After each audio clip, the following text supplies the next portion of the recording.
अस्सलामुअलैकुम। मैं हूं तस्कीन आलम। इंग्लिश ग्रामर के लिहाज से जुमलों की बनावट में ऑब्जेक्ट का बहुत अहम हिस्सा होता है। बहुत ही कम ऐसे जुमले होंगे जिनमें ऑब्जेक्ट इस्तेमाल न होता हो। इस वीडियो में हम जानेंगे कि इंग्लिश में ऑब्जेक्ट का इस्तेमाल किस किस तरह से होता है, ग्रामर के लिहाज से ऑब्जेक्ट किसे कहा जाता है, इसका जुमले में कहाँ मुकाम बनता है और इसकी कौन कौन सी किस्में हैं। आपका दुरुस्त इंग्लिश बोलने और लिखने के लिए ऑब्जेक्ट के बारे में जानना निहायत ज़रूरी है। तो आइए शुरू करते हैं। ऑब्जेक्ट के मानी। ऑब्जेक्ट का इस्तेमाल इंग्लिश में दो तरह से होता है। एक लुग़वी मायनों में, यानी इसका मतलब है कोई चीज़, शय, एतराज़ करना या मकसद। मुख्तलिफ लिखाइयों में हम इसे लफ्ज़ के तौर पर आम इस्तेमाल करते हैं, जैसे there were 3 objects in his bag. उसके थैले में 3 चीजें थीं। In the dark he collided with an object. अंधेरे में वो किसी चीज से टकरा गया। She tried to object. उसने एतराज करने की कोशिश की। He was not clear on the object of his life. वो अपनी जिंदगी के मकसद के बारे में वाज़ेह नहीं था। दूसरे, ग्रामर के लिहाज से इंग्लिश में जुमले आमतौर पर 3 हिस्सों पर मुश्तमिल होते हैं: subject plus verb plus object.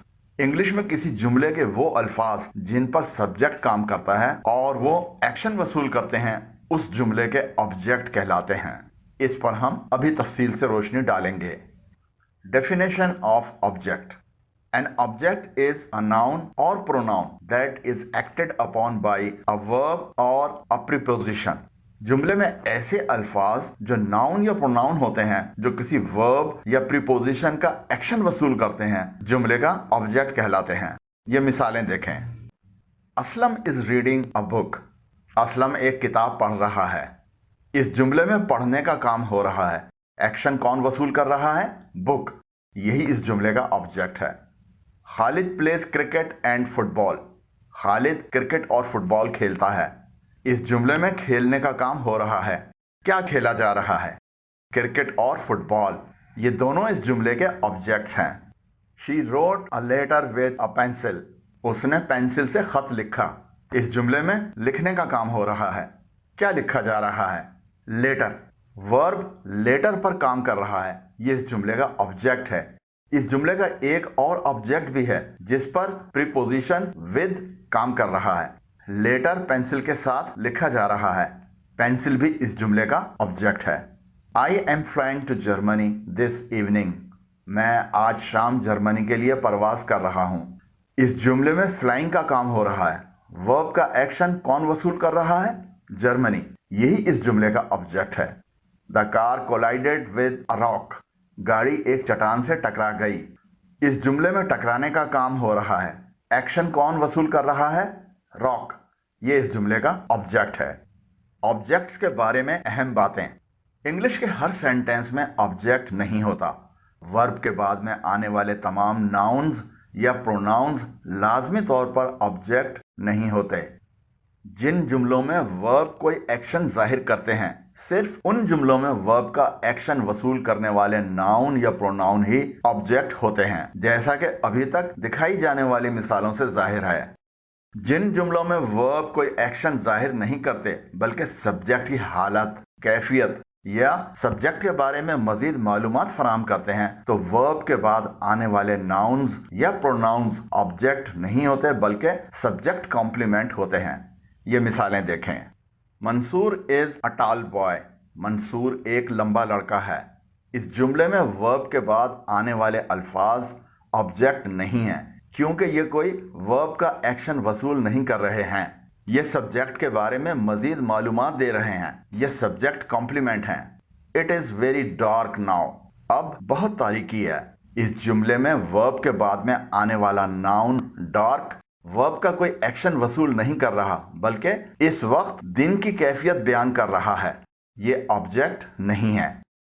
She loves her mother too much. वो अपनी वालदा से बहुत मोहब्बत करती है। इस जुमले का वर्ब कोई एक्शन जाहिर नहीं कर रहा है बल्कि मां से उनसियत जाहिर कर रहा है। इस जुमले में भी कोई ऑब्जेक्ट नहीं है। He appears to be a lazy person. वो एक काहिल शख्स मालूम होता है। इस जुमले का वर्ब कोई एक्शन जाहिर नहीं कर रहा है बल्कि एक शख्स की कैफियत जाहिर कर रहा है। इस जुमले में भी कोई ऑब्जेक्ट नहीं है। This sandwich tests delicious. ये सैंडविच मजेदार है। इस जुमले का वर्ब भी कोई एक्शन जाहिर नहीं कर रहा है बल्कि एक जायके के बारे में बात कर रहा है। इस जुमले में भी कोई ऑब्जेक्ट नहीं है। ऑब्जेक्ट की जुमले में कहाँ जगह बनती है? ऑब्जेक्ट्स हमेशा वर्ब या प्रीपोजिशन के बाद आते हैं जिनके साथ ये जुड़े होते हैं। अब तक दिखाई जाने वाली तमाम मिसालों में ये वर्ब्स और प्रीपोजिशंस के बाद में आए हैं। अगर आपने अभी तक हमारे चैनल तस्कीन एकेडमी को सब्सक्राइब नहीं किया है तो हमारे चैनल पर आने वाली वीडियोस को बरवक्त देखने के लिए अभी सब्सक्राइब करने के लिए नीचे दिए गए सब्सक्राइब के बटन को प्रेस करें। ऑब्जेक्ट की किस्मों के बारे में जानते हैं। ऑब्जेक्ट्स की ये 3 किस्में हैं: डायरेक्ट ऑब्जेक्ट, इनडायरेक्ट ऑब्जेक्ट और ऑब्जेक्ट ऑफ प्रीपोजिशन। अब ऑब्जेक्ट्स की इन तीनों किस्मों की कुछ तफसील जानते हैं। सबसे पहले जानते हैं डायरेक्ट ऑब्जेक्ट क्या होते हैं। अ direct object is a noun that receives the action of the verb. Direct object एक नाउन या प्रोनाउन होता है जो जुमले के वर्ब का एक्शन बराह रास्त वसूल करता है।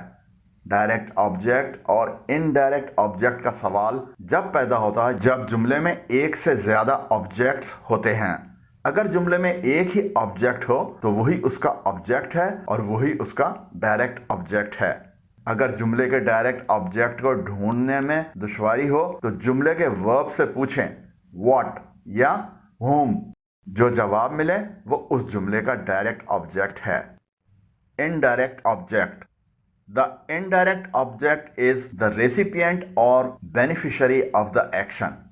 इनडायरेक्ट ऑब्जेक्ट भी एक नाउन या प्रोनाउन होता है लेकिन ये जुमले का एक्शन बराह रास्त यानी डायरेक्टली वसूल नहीं कर रहा होता है।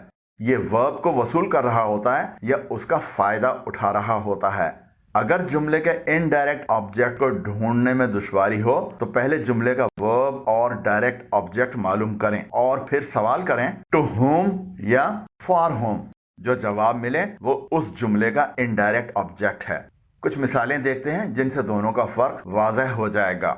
आई bought some flowers for my mother. मैंने अपनी वालदा के लिए कुछ फूल खरीदे। आप इस जुमले के वर्ब बॉट से सवाल करें व्हाट बॉट। जवाब है फ्लावर्स। ये इस जुमले का डायरेक्ट ऑब्जेक्ट है। अब आप सवाल करें फॉर whom। जवाब है माई मदर। ये इस जुमले का इनडायरेक्ट ऑब्जेक्ट है। Aslam gave me a book. Aslam ने मुझे एक किताब दी। आप इस जुमले के वर्ब गेव से सवाल करें व्हाट गेव। जवाब है बुक। ये इस जुमले का डायरेक्ट ऑब्जेक्ट है। अब आप सवाल करें टू whom। जवाब है मी। ये इस जुमले का इनडायरेक्ट ऑब्जेक्ट है। Shazia told a story to her son. Shazia ने अपने बेटे को एक कहानी सुनाई। आप इस जुमले के वर्ब टोल्ड से सवाल करें व्हाट टोल्ड। जवाब है स्टोरी। ये इस जुमले का डायरेक्ट ऑब्जेक्ट है। अब आप सवाल करें टू whom। जवाब है हर सन। ये इस जुमले का इनडायरेक्ट ऑब्जेक्ट है। Maria offered her brother a pillow. Maria ने अपने भाई को तकिया पेश किया। आप इस जुमले के वर्ब ऑफर्ड से सवाल करें व्हाट ऑफर्ड। जवाब है पिलो। ये इस जुमले का डायरेक्ट ऑब्जेक्ट है। अब आप सवाल करें टू whom। जवाब है हर ब्रदर। ये इस जुमले का इनडायरेक्ट ऑब्जेक्ट है। Mushtaq reached the office on a bicycle. Mushtaq cycle पर ऑफिस पहुंचा। आप इस जुमले के वर्ब रीच्ड से सवाल करें व्हाट रीच्ड। जवाब है ऑफिस। ये इस जुमले का डायरेक्ट ऑब्जेक्ट है। अब आप सवाल करें बाय whom। जवाब है बाइसिकल। ये इस जुमले का इनडायरेक्ट ऑब्जेक्ट है। आपके सामने मौजूद इंग्लिश जुमलों में वर्ब्स को सुर्ख रंग में दिखाया गया है। डायरेक्ट ऑब्जेक्ट्स को ऑरेंज रंग में दिखाया गया है और इनडायरेक्ट ऑब्जेक्ट्स को नीले रंग में दिखाया गया है। डायरेक्ट ऑब्जेक्ट्स को ढूंढना निहायत आसान होता है क्योंकि ये वर्ब से डायरेक्टली एक्शन वसूल कर रहे होते हैं। जब आप इनसे व्हाट या whom पूछते हैं तो आसानी से डायरेक्ट ऑब्जेक्ट का पता चल जाता है और जब डायरेक्ट ऑब्जेक्ट का पता चल जाए तो इनडायरेक्ट ऑब्जेक्ट का ढूंढना निस्बतन आसान हो जाता है। ज्यादातर डायरेक्ट ऑब्जेक्ट वर्ब के फौरी बाद आते हैं लेकिन यह जरूरी नहीं है। डायरेक्ट ऑब्जेक्ट और इनडायरेक्ट ऑब्जेक्ट आगे पीछे हो सकते हैं लेकिन आएंगे वर्ब के बाद।